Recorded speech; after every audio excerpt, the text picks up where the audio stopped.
शिवाय।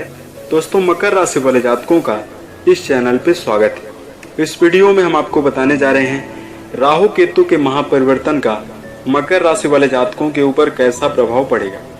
तो देखिए, 23 सितंबर 2020 के दिन राहु और केतु जो छाया ग्रह कहलाते हैं और निरंतर वक्री चाल यानी उल्टी चाल चलते हैं, अपनी राशि को बदल रहे हैं और यह परिवर्तन बहुत ही खास रहने वाला है।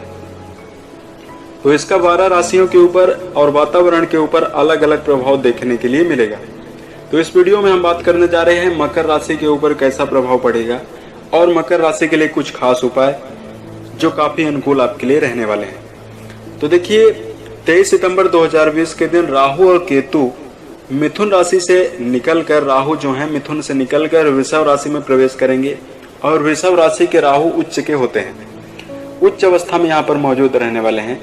वहीं केतु 23 सितंबर के ही दिन धनु से निकलकर वृश्चिक राशि में प्रवेश करेंगे और राहु केतु दोनों 11 अप्रैल 2022 तक यहीं पर रहने वाले हैं। राहु वृषभ में और केतु वृश्चिक में उच्च अवस्था में दोनों ग्रह रहने वाले हैं। तो राहु 3 अलग अलग नक्षत्रों से होकर इस समयावधि में गुजरेंगे तो अलग अलग प्रभाव जीवन में देते हुए नजर आएंगे। सबसे पहले राहु देव 23 सितंबर 2020 से लेकर जनवरी 2021 तक मृगशिरा नक्षत्र में रहने वाले हैं। फिर जनवरी से लेकर सितंबर 2020 तक चंद्रमा के नक्षत्र रोहिणी नक्षत्र में रहेंगे। फिर सितंबर से लेकर अप्रैल तक सूर्य के नक्षत्र कृतिका नक्षत्र में मौजूद रहने वाले हैं। नक्षत्रों के बदलने से परिणाम बदलते हुए रहेंगे। आइए बात करते हैं राहु के बारे में। तो देखिए, राहु को एक छाया ग्रह कहा गया है। सबसे पहले बात करते हैं राहु की उत्पत्ति कहां से हुई। तो समुद्र मंथन में निकला हुआ विष भगवान शिव ने ग्रहण किया, यह कहानी आपको पता होगी। और जब अमृत निकलता है तो देवताओं और दानवों में होड़ मच जाती है अमृत को पीने के लिए।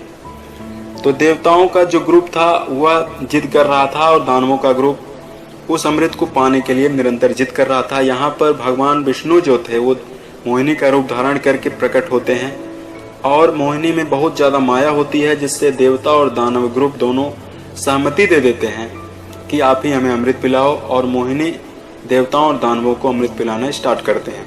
तो जो देवताओं की कतार थी वो अलग थी, दानवों की कतार अलग होती है। मोहिनी केवल देवताओं को ही अमृत पिलाई जा रही थी, दानवों का नाम नहीं ले रही थी। तो दानवों के मन में एक स्वर भानु नाम का राक्षस था। उसके मन में यह स्थिति उत्पन्न होती है कि अगर हम लोग शांत होकर बैठे रहे तो शायद हम अमृत से वंचित रह जाएं। तो उसने एक मायावी रूप धारण किया और देवता का रूप धारण करता है और देवताओं की कतार में जाकर बैठ जाता है। जब वो देवताओं की कतार में बैठता है तो उसको कोई भी देवता नहीं पहचान पाता। उसके मुख में अमृत जाता है, उसके कंठ में जैसे ही अमृत मोहिनी द्वारा पहुंचाया जाता है तो भगवान विष्णु अपने सुदर्शन चक्र के द्वारा उसके धड़ को अलग कर देते हैं। तो उसके धड़ के नीचे का हिस्सा अलग हो जाता है, वह केतु कहलाता है, और धड़ का जो ऊपरी हिस्सा होता है वह राहु कहा जाता है, स्वरभानु नाम के राक्षस का। तो राहु और केतु से हमें यह सीखने के लिए मिलता है। राहु के जो प्रभाव के बारे में अगर हम आपको जानकारी दें तो देखिए, राहु है तो छाया ग्रह, आकस्मिक किसी कार्य को कराने की क्षमता इनके अंदर देखी जाती है। राहु रिस्क टेकर है। किसी इंसान के अंदर यदि रिस्क लेने की तीव्रता काफी तीव्र है तो राहु मजबूत है। कुंडली पर यदि राहु मजबूत होते हैं तो व्यक्ति को साहसी बनाते हैं, भौतिकवादी बनाते हैं। और मजबूत राहु किसी व्यक्ति को रंग से राजा भी बना देता है। किसी कार्य को आकस्मिक कराने की क्षमता राहु के अंदर होती है। विदेश में बड़ा व्यापार करना, वैज्ञानिक कार्यों में संलग्न होना, शोध कार्य करना, यह राहु के प्रभाव से होता है। अचानक बड़ा धन लाभ हो जाना, सम्मान की प्राप्ति अचानक होना, यह राहु के प्रभाव से होता है। यदि राहु मजबूत अवस्था में होते हैं तो जातक की जो किस्मत होती है वह चमक जाती है। राहु के मजबूत प्रभाव से जातक की बुद्धि प्रखर होती है, साहस की वृद्धि होती है, साथ में धर्म पालन करने वाला जातक होता है, उसे मान सम्मान की प्राप्ति जीवन में होती है। राहु का एक और प्रभाव होता है कि जिस व्यक्ति की कुंडली पर राहु मजबूत अवस्था में होते हैं वह जातक कभी संतोषी नहीं बन सकता है। वह किसी कार्य को, किसी बड़ी उपलब्धि को यदि हासिल कर लेगा तो फिर से नई उपलब्धि या उससे बड़ी उपलब्धि हासिल करने के लिए, फिर से आगे बढ़ने के लिए कोशिश करता हुआ दिखाई देगा। वही पीड़ित अवस्था में यदि राहु होते हैं तो बुरी आदत जैसे शराब, धूम्रपान, छल कपट, इन विषयों में जातक संलग्न हो जाता है। और झूठ भी यदि जातक बोलेगा, राहु से पीड़ित जातक, तो वह डंके की चोट पर झूठ बोलता है, झूठ को पकड़ पाना मुश्किल होता है,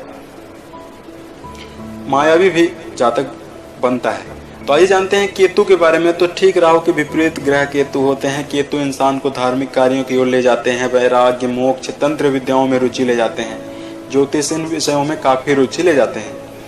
वहीं केतु के प्रभाव के कारण जातक के मन में विपरीत परिस्थितियों में भी धैर्य बना रहता है।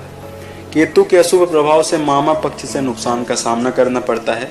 साथ में पैर, रीढ़ की हड्डी, कान, घुटने में दर्द, ये सारी समस्याएं केतु के प्रभाव से होती है। अनिष्ट केतु के होने पर धार्मिक कार्यों से रुचि हट जाती है। तो आइए जानते हैं मकर राशि के जीवन में कैसी स्थितियों का निर्माण यह गोचर करता हुआ नजर आएगा।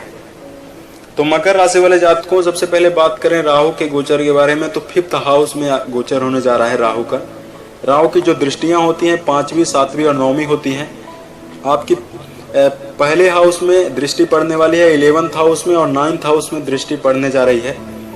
वहीं केतु का जो गोचर आपके राशि में होने जा रहा है वो 11th हाउस में होने जा रहा है। तो राहु और केतु दोनों का बहुत ही शानदार गोचर मकर राशि के अंतर्गत होगा, जीवन में अच्छी स्थितियों का निर्माण आपके करेगा। तो ऑल ओवर अगर हम आपके लिए बताएं कैसी स्थितियों का निर्माण होगा, तो सबसे पहले आप ऐसे कार्यों में संलग्न हो सकते हैं जिस कार्यों की आपने पूर्व में योजना मन में बनाकर चली थी। नए विचारों को आप क्रियान्वित कर सकते हैं। 23 सितंबर के पश्चात आपके मान सम्मान में वृद्धि होगी।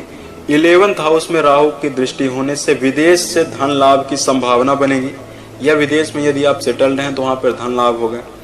व्यापार में वृद्धि होने की पूर्ण रूपेण संभावना बनती हुई नजर आएगी। मल्टीनेशनल कंपनियों में कार्य कर रहे जो लोगों का जीवन उपलब्धियों से भर जाएगा। साथ में जो जातक पार्टनरशिप में व्यवसाय कर रहे हैं उनके लिए समय काफी उत्तम रहेगा। व्यावसायिक जीवन में आप नए नए विचारों को, नए नए आइडियाज को इन्वॉल्व करके जीवन में सर्वश्रेष्ठ मुकाम पर पहुंचते हुए नजर आएंगे। साथ में इंजीनियरिंग, IT फील्ड में जो जातक जुड़े हुए हैं उनके लिए समय काफी उत्तम रहेगा। इस गोचर काल के पश्चात आर्थिक जीवन में पुराने समय से यदि आपको धन का सामना करना पड़ रहा था, धन की स्थिति, आर्थिक स्थिति गड़बड़ थी, तो वह स्थिति आपकी सही होने वाली है। आर्थिक रूप से आपको काफी अच्छा लाभ प्राप्त होने की संभावना बनेगी। छात्रों को परीक्षा प्रतियोगिता में अच्छी सफलताएं देखने के लिए मिलेगी। परीक्षा प्रतियोगिता के साथ साथ आपका जो ध्यान है एकाग्र होगा। साथ में जो जातक विदेश में जाकर अध्ययन करना चाहते हैं उनके लिए काफी समय उत्तम रहने वाला है। संतान प्राप्ति की संभावना जीवन में बनती हुई नजर आएगी। संतान आपका काफी अच्छा प्रगति करता हुआ दिखाई देगा। पार्टनरशिप में यदि कोई व्यवसाय कर रहे हैं तो उसमें आपको अच्छी सफलताएं देखने के लिए मिलेगी। इस समयवध में जो आपका मनोबल, जो आपका उत्साह है काफी ज्यादा बढ़ा हुआ रहने वाला है, और यही आपका मनोबल और उत्साह आपके रुके हुए कार्यों को पूरा कराने के लिए समर्थ होगा। आपके रुके हुए कार्य पूरे होंगे। यह तो आप जानते हैं कि राहु आकस्मिक रूप से किसी कार्य को संपन्न कराता है, तो ये सारी चीजें आपके जीवन में बनेगी। साथ में मकर राशि वाले जातकों को इस समयवध में भवन वाहन खरीदने की योजना बनाई जा सकती है और उसमें आपको अच्छा खासा लाभ प्राप्त होगा। आप वाहन खरीद सकते हैं, भवन खरीद सकते हैं। घर की सुख सुविधाओं पर आप अपने धन को खर्च करते हुए नजर आएंगे। पारिवारिक जीवन के लिए भी यह गोचर काफी अनुकूल रहने वाला है। परिवार के व्यक्तियों का सहयोग मिलेगा। प्रेम संबंध के लिए स्थितियां काफी अनुकूल रहने वाली है। वहीं प्रेम जीवन में नए रिश्ते आपके जीवन में आ सकते हैं, प्रेम प्रसंग आ सकते हैं। इससे स्थितियां काफी अनुकूल बनेंगी। वैवाहिक जीवन में समस्याओं का यदि आपको सामना करना पड़ रहा था तो उससे आपको निजात होने की संभावना बनेगी। मकर राशि वाले जातकों, इस समयवध में आपका धार्मिक कार्यों में भी आपका रुझान हो सकता है। धार्मिक कार्यों में भी आप संलग्न हो सकते हैं। तो ऑल ओवर अगर कहा जाए मकर राशि के लिए यह गोचर कैसा है, तो यह गोचर बहुत ही जबरदस्त है मकर राशि वाले जातकों के लिए। केतु और राहु का गोचर बहुत ही शानदार रहने वाला है। तो ये जानते हैं कुछ ऐसे खास उपाय के बारे में जिसको आप करके यदि कुंडली पर अनिष्ट राहु और केतु के प्रभाव उत्पन्न हो रहे हैं तो उसको आप दूर कर सकते हैं। तो मकर राशि वाले जातकों, सबसे पहले इस समयवध में आपको किसी अनुभवी व्यक्ति की राय को जरूर जीवन में लेने की आवश्यकता होगी। आप अपने यदि कोई कार्य करने जा रहे हैं तो आप पिता तुल्य लोगों की बात जरूर माने। हठ और जिद्दीपन को बिल्कुल कम करके जीवन में आगे बढ़ें। कोई भी कार्य नियम बनाकर करते हुए नजर आए और आलस्य की जो प्रवृत्ति आपके अंदर देखने के लिए मिलती है, जो कि मकर राशि के जो जातक होते हैं शारीरिक रूप से बहुत ज्यादा आलसी और मानसिक रूप से बहुत ही ज्यादा चुस्त होते हैं, मानसिक रूप से बहुत एक्टिव होते हैं। तो आलस्य की प्रवृत्ति को यदि आप कम करेंगे तो जीवन में ज्यादा प्रगति करते हुए नजर आएंगे। आइए राहु देव से जुड़े हुए कुछ हम आपको उपाय बताने जा रहे हैं। तो देखिए, हनुमान जी की आराधना आप कर सकते हैं मंगलवार के दिन। बजरंग बाण का आप पाठ कर सकते हैं। साथ में जब यह आप पाठ करते रहें तो चमेली के तेल का दीपक आप जरूर जलाएं। शनिवार के दिन एक नारियल लें, उस नारियल को आप अपने राहु काल जब दिन में चल रहा हो तो अपने शरीर से 11 बार आपको उतारना है और कुंडली पर यदि पीड़ित अवस्था में राहु हो तो आपको जल में प्रवाहित कर देना है। इससे राहु देव की स्थिति आपकी कुंडली पर काफी मजबूत होगी और जीवन में काफी सकारात्मक और अनुकूल परिणाम देखने के लिए मिलेंगे। बुधवार के दिन आप साबुत उड़द का दान आप कर सकते हैं। पक्षियों को आप बाजरा खिलाएं। राहु का एक मंत्र है, बीज मंत्र है ओम रांग राहवे नमः। इस मंत्र का यदि आप जप करें तो आपके लिए काफी उत्तम रहेगा। साथ में मकर राशि वाले जातकों, यहाँ पर आपको एक बात का विशेष ध्यान देने की आवश्यकता होगी। आप अपने घर के जो पिता तुल्य व्यक्ति हैं उनका सम्मान जरूर करें। उम्मीद है ये जानकारी आपको अच्छी लगी। यदि आप आने वाले समय में अन्य वीडियोस को आप देखना चाहते हैं तो इस चैनल से आप जुड़ सकते हैं। वर्ष 2020 के सभी महीने आपके लिए उत्तम गुजरें और जीवन में सफलता के सभी मुकाम को आप टच करें। इसी कामनाओं के साथ मैं अपने वाणी को विराम देता हूँ। ओम नमः।